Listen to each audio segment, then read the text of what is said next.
Have you ever wondered what true friendship means? What makes someone a real friend and not just someone who says they are? Oscar Wilde, a famous writer, tells a story that makes us think hard about these questions. It's a story about a kind-hearted gardener named Hans and his wealthy friend, the miller. Their friendship seems strong, but is it really? Oscar Wilde was known for his sharp wit and clever stories. He had a way of using simple words to talk about big ideas. In The Devoted Friend, Wilde uses the characters of Hans and the miller to show us how easily we can be fooled by appearances. He makes us question if true friendship can exist when one person takes advantage of the other. Hans is a poor gardener who spends his days tending to his small, humble garden. Despite his worn-out clothes and the hard work he puts in, he finds joy in planting flowers and nurturing his plants. His garden is his sanctuary, a place where he can escape from the harsh realities of life. Hans has a friend named the miller, who he loves dearly. The miller is always seen smiling and shaking hands with Hans, and they often stand together in Hans's garden, sharing moments of camaraderie. The miller often talks about the importance of friendship and how much he values Hans. However, his actions often contradict his words. He is well dressed and appears to be more prosperous than Hans. Yet he frequently engages Hans in serious conversations that leave Hans looking disappointed. The miller constantly asks Hans for favors. He borrows Hans's wheelbarrow, takes flowers from his garden, and even asks Hans to exchange goods with him.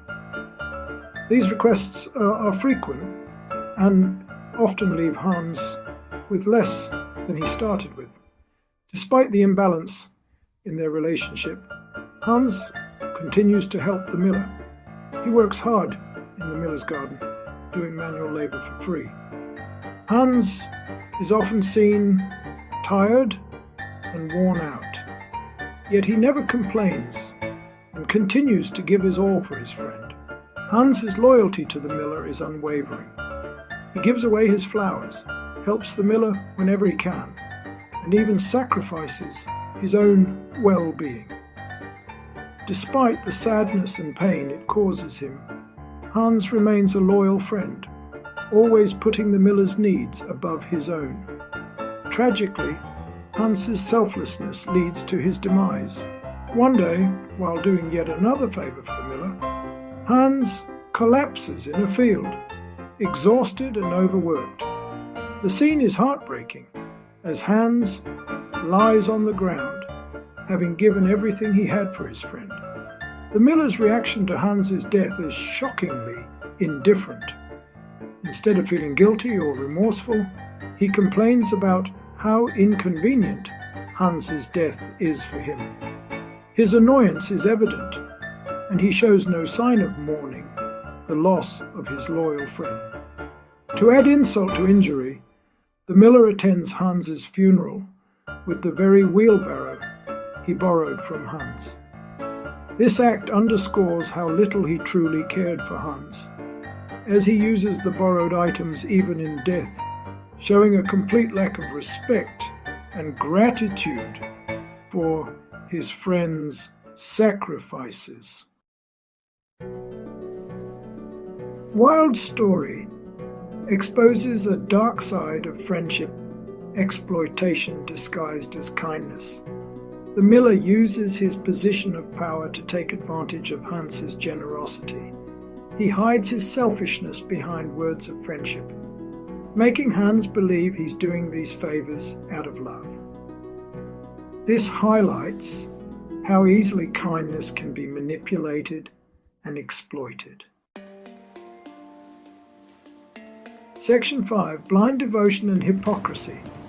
Hans's unwavering loyalty to the miller, even when he's being mistreated, shows the danger of blind devotion.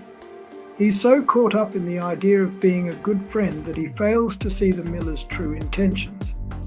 The miller's hypocrisy is also exposed. He preaches about the importance of friendship while treating Hans poorly, highlighting the difference between words and actions. Section 6. The weight of social divide. The story also touches upon the theme of social class. The miller, being wealthy, holds a higher social standing than Hans, the poor gardener. This power imbalance allows the miller to exploit Hans more easily. Hans, bound by social norms, doesn't question the miller's requests, further highlighting how social class can influence relationships.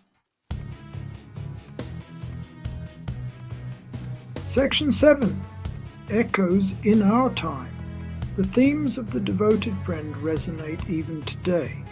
In our fast-paced modern world, the dynamics of friendship and loyalty are as complex as ever. We often find ourselves navigating relationships that mirror the very stories we read in literature. We see examples of people taking advantage of others' kindness, using friendship as a tool for personal gain.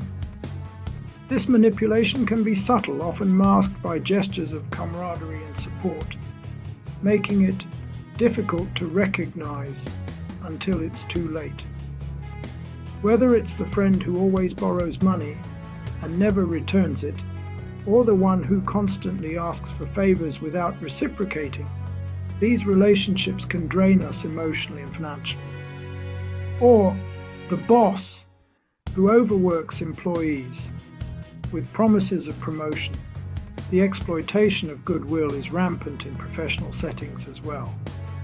Employees often find themselves overburdened, clinging to the hope of advancement that may never come.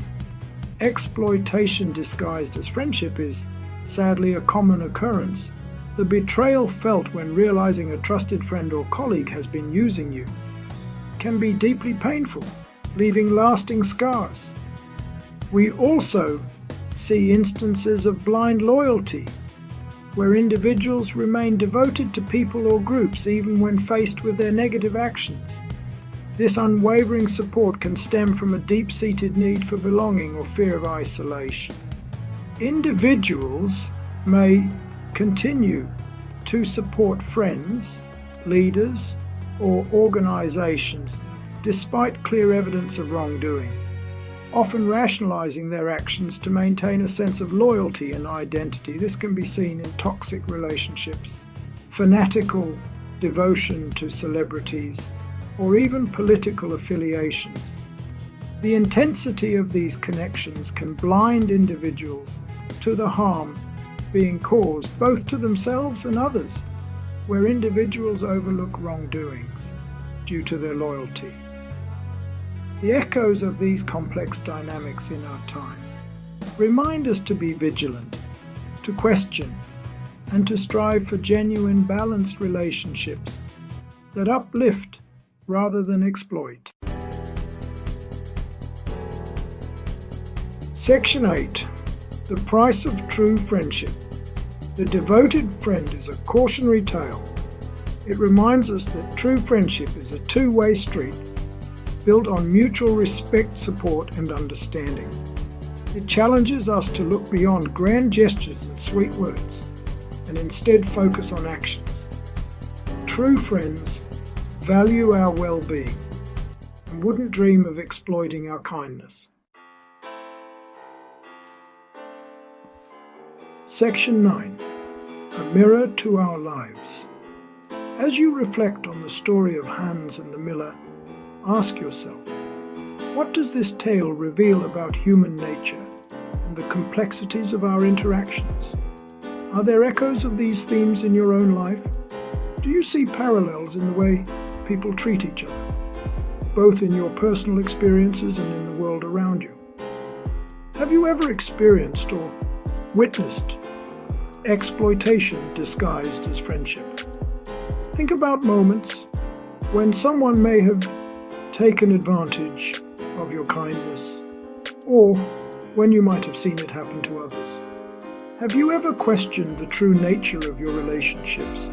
Consider the times when you felt uncertain about the intentions of those around you, and how that uncertainty affected you.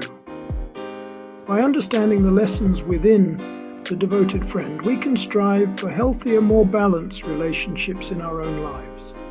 Recognizing the signs of genuine friendship versus manipulation can help us build stronger, more supportive connections with those we care about.